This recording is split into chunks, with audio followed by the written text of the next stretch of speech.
Assalamualaikum warahmatullahi wabarakatuh. Pada pertemuan kali ini, kita akan membahas materi yang baru, yaitu materi sifat mekanik bahan atau elastisitas bahan. Nah, materi ini sangat dekat dengan kehidupan kalian sehari-hari.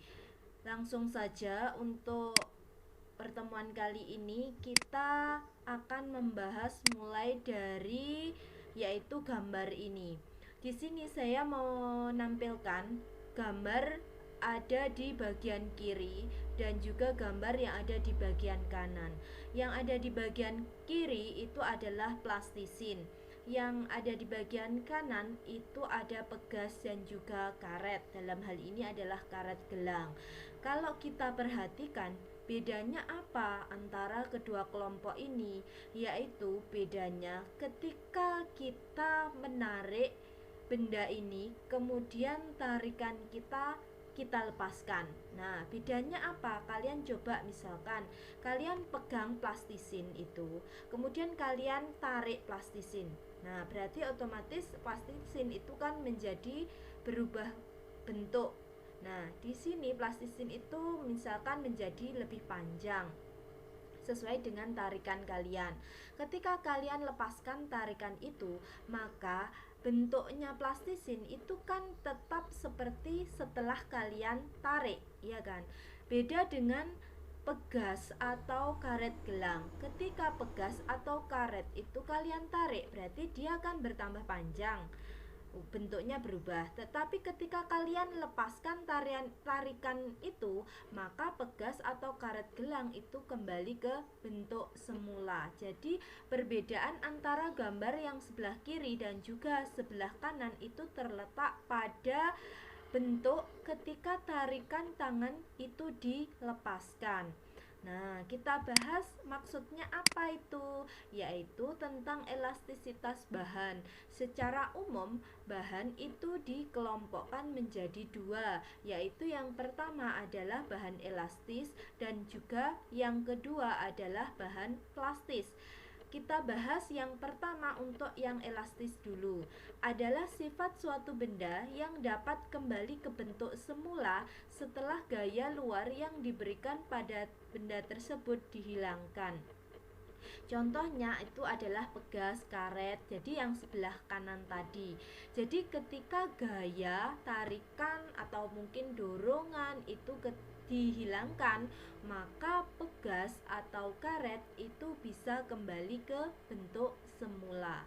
Sedangkan yang benda plastis itu adalah sifat benda yang tidak dapat kembali ke bentuk semula setelah gaya luar yang diberikan pada benda tersebut dihilangkan. Contoh tadi plastisin yang sebelah kiri. Selain plastisin ada juga mungkin tanah liat. Jadi ketika plastisin atau tanah liat tadi ditarik atau mungkin kita tekan, maka disitu kan berubah bentuk. Ketika tekanan atau tarikan tangan kita itu kita cabut, maka plastisin atau tanah liat itu tidak bisa kembali ke bentuk semula. Itu namanya adalah benda plastis. Terus kemudian yang selanjutnya adalah kita nanti akan mengenal istilah tegangan, regangan, dan juga modulus yang atau modulus elastisitas. Kita bahas dulu yang tegangan.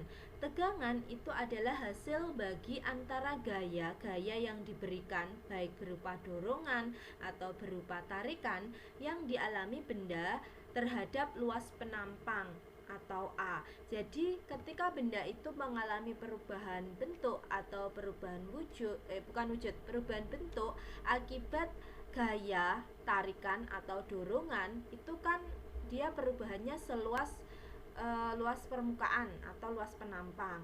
Maka perbandingan atau hasil bagi antara gaya dengan luas penampang itu disebut dengan tegangan. Simbolnya seperti ini, bacanya tau. Nah, tegangan itu satuannya Newton per meter persegi, diperoleh dari gaya itu yang bagian atas Newton dan luas bagian bawah itu meter persegi, sehingga satuan dari tegangan itu adalah Newton per meter persegi. Itu untuk yang tegangan. Kemudian yang selanjutnya itu ada regangan. Jadi beda dengan tegangan. Kalau tegangan itu bahasa Inggrisnya adalah stress, maka kalau regangan itu bahasa Inggrisnya adalah strain. Itu adalah hasil bagi antara pertambahan panjang suatu benda dengan panjang awalnya.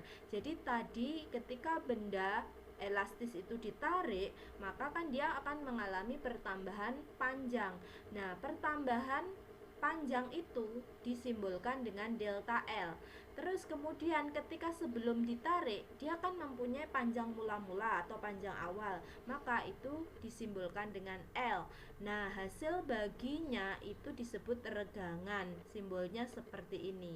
Nah, kalau kita lihat semuanya itu panjang, atas dan bawah itu panjang, pertambahan panjang dan panjang awal itu semuanya panjang. Satuannya sama-sama meter, berarti meter dibagi meter, maka kan habis. Maka di sini regangan itu tanpa satuan. Jadi simbolnya seperti ini, itu regangan. Terus kemudian ada lagi istilah modulus elastisitas atau modulus Young. Modulus elastisitas atau modulus Young itu merupakan perbandingan antara tegangan dan regangan. Jadi dia merupakan sebuah konstanta, di mana tadi kalau kita sudah mempunyai besar tegangan dan regangan, maka hubungan keduanya itu berbanding lurus.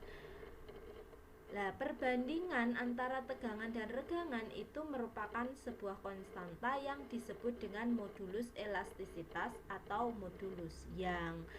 Simbolnya itu E besar seperti ini.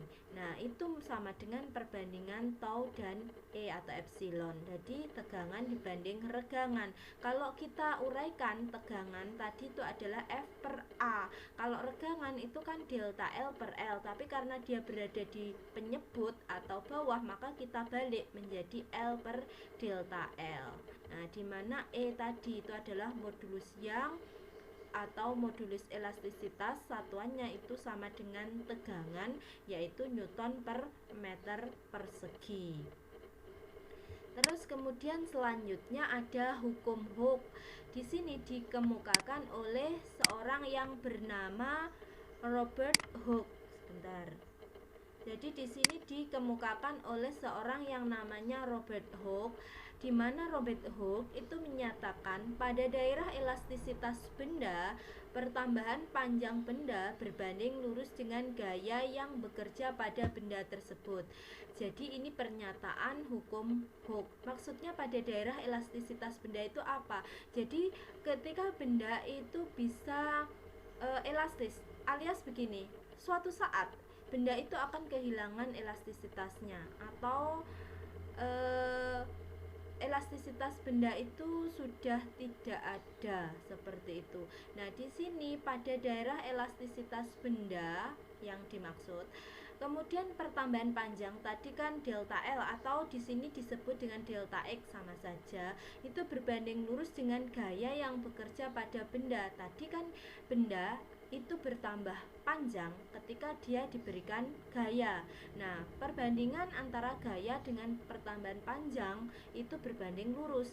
Semakin besar gaya yang diberikan, maka pertambahan panjang itu juga akan semakin besar. Sebaliknya, semakin kecil gaya yang diberikan, maka pertambahan panjang itu juga akan semakin kecil. Nah, persamaannya itu di sini karena berbanding lurus harus diberikan sebuah konstanta. Konstantanya itu adalah K.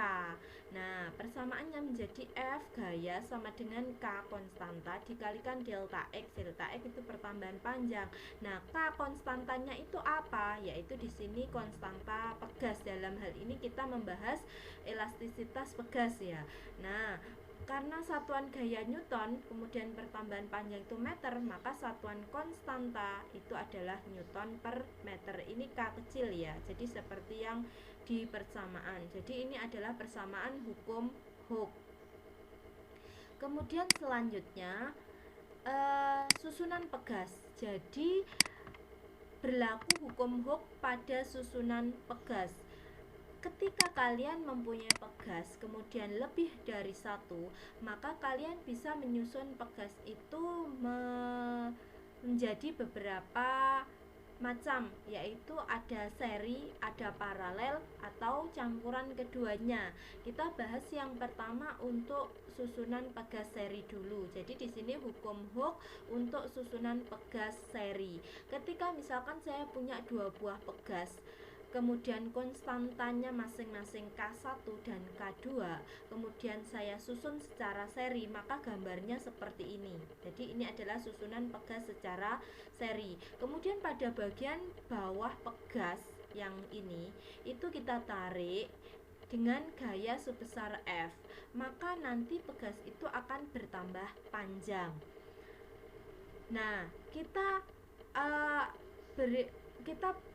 tuliskan persamaan berdasarkan hukum Hooke tadi. Jika untuk susunan pegas seri, maka kita bisa mencari konstanta total untuk K seri itu menggunakan persamaan ini. Jadi 1/Ks, Ks itu adalah konstanta total atau konstanta pengganti pegas rangkaian seri, sama dengan 1/K1. K1 itu konstanta pegas 1 ditambah 1/K2. K2 itu konstanta pegas 2. Kalau misalkan lebih dari 2, maka tinggal ditambahkan lagi 1/K3 ditambah 1/K4 dan seterusnya. Kemudian untuk gaya yang bekerja total ini itu sama dengan gaya yang bekerja pada pegas 1 sama dengan gaya yang bekerja pada pegas 2. Jadi Fs sama dengan F1 sama dengan F2.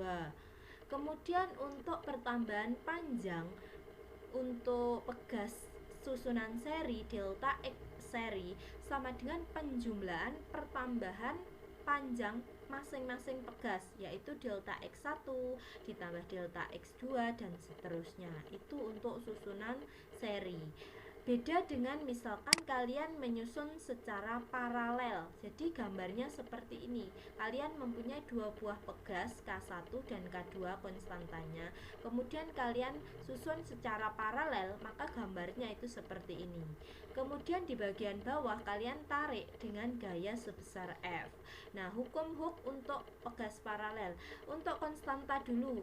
Jadi konstanta total untuk rangkaian paralel itu merupakan penjumlahan langsung dari konstanta pegas 1 ditambah konstanta pegas 2 dan seterusnya. Kemudian untuk gaya pengganti paralel ini itu merupakan penjumlahan gaya yang bekerja pada pegas 1 ditambah gaya yang bekerja pada pegas 2 dan seterusnya.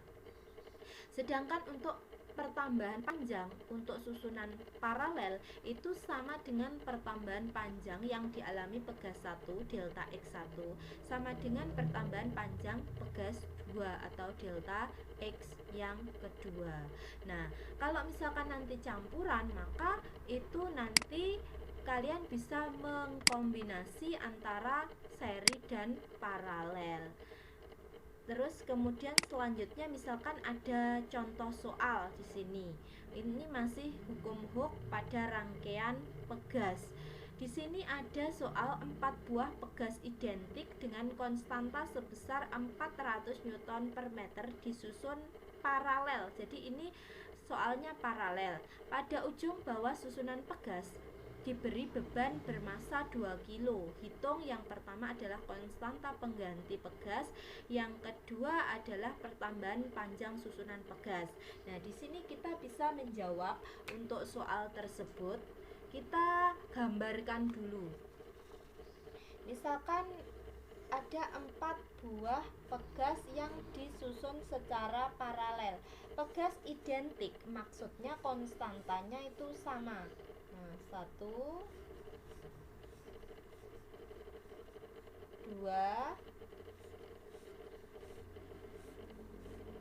3 4.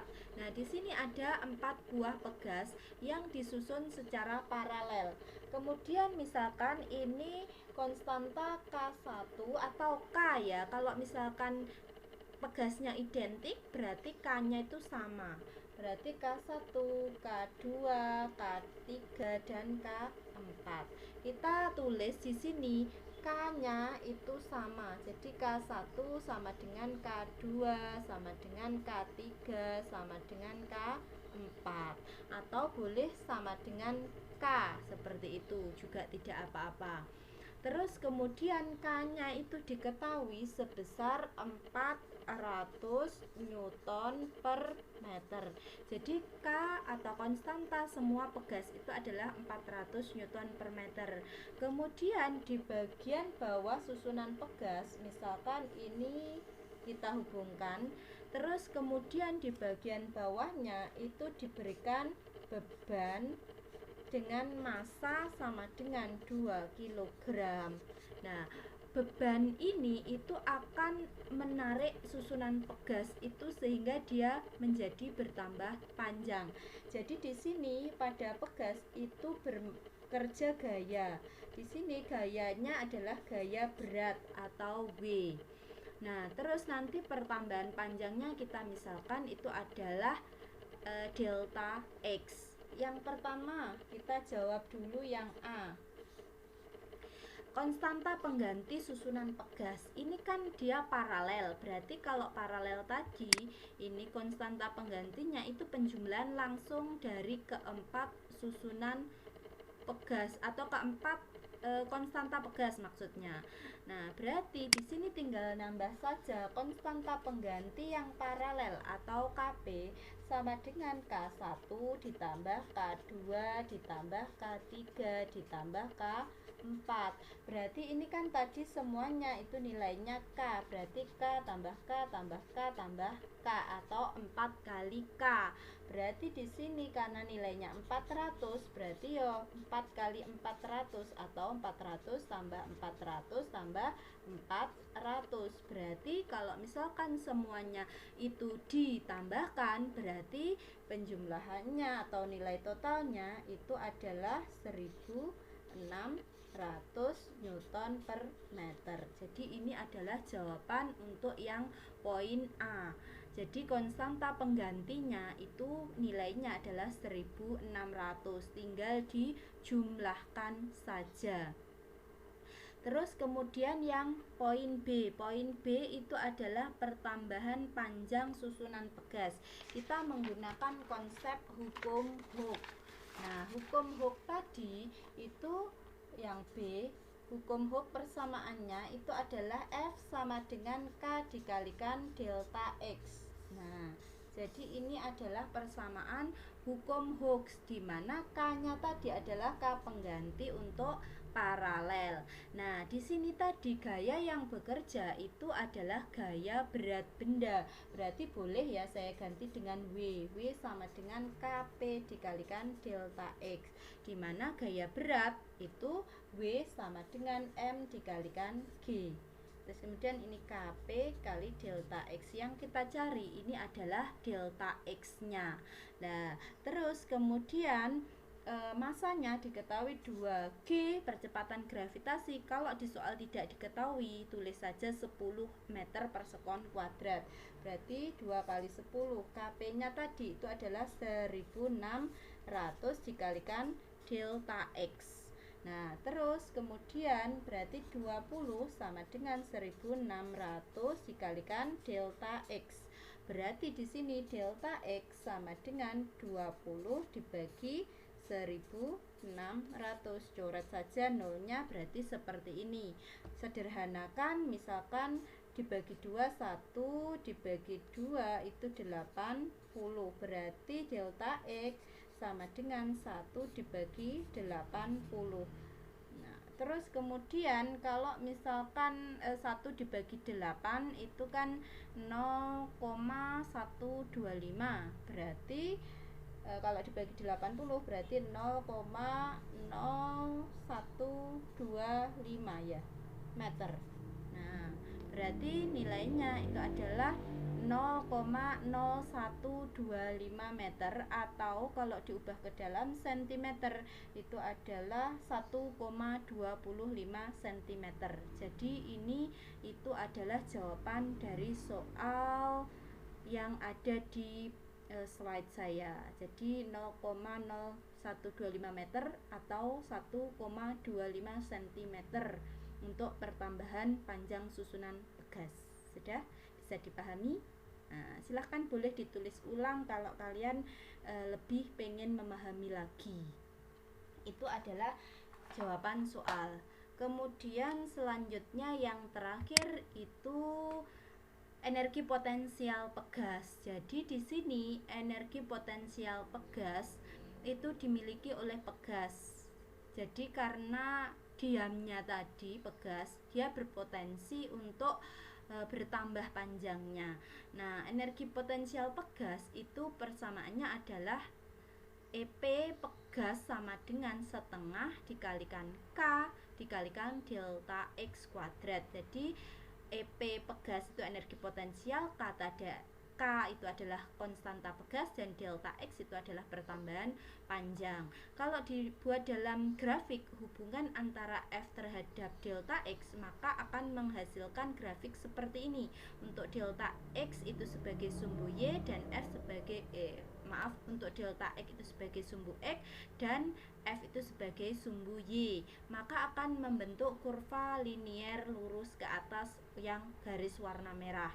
Nah, energi potensial pegasnya itu bisa kita cari besarnya, yaitu luas daerah di bawah kurva grafik F terhadap delta X. Kalau kita lihat di sini garis kurva yang warna merah, maka kalau kita arsir di bawah kurvanya, dia akan membentuk luasan segitiga seperti ini misalkan. Maka bentuk luasan segitiga yang warna pink ini itu merupakan besar energi potensial pegas. Jadi kalau dalam bentuk luasan seperti ini nanti misalkan membentuk segitiga, maka kalian bisa mencari energi potensial pegas menggunakan luas segitiga. Sudah? Jadi itu untuk materi sifat mekanik bahan. Banyak sekali aplikasi dari sifat mekanik bahan atau untuk elastisitas, untuk pegas. Misalkan kalian bermain atau sekop motor atau mungkin spring bed, di situ kan juga merupakan pegas, atau mungkin kalian bermain jungkat-jungkit dan sebagainya. Jadi di situ banyak sekali contoh aplikasi dalam kehidupan sehari-hari yang merupakan aplikasi atau penerapan dari sifat mekanik bahan. Mungkin kalian bisa mencari penjelasan materi tentang contoh-contoh tersebut di internet atau mungkin di buku-buku bacaan yang lain. Terima kasih untuk pertemuan kali ini. Jika misalkan kalian belum paham atau mungkin kesulitan memahami, boleh kalian tanyakan ke saya. Tidak masalah, langsung saja. Jangan malu-malu seperti itu. Sudah, terima kasih. Saya akhiri sampai di sini. Semoga apa yang saya sampaikan bisa bermanfaat. Kalian bisa menambah ilmu, menambah wawasan, dan juga kalian mengetahui tentang sifat elastisitas atau sifat mekanik bahan. Saya akhiri dulu. Wassalamualaikum warahmatullahi wabarakatuh.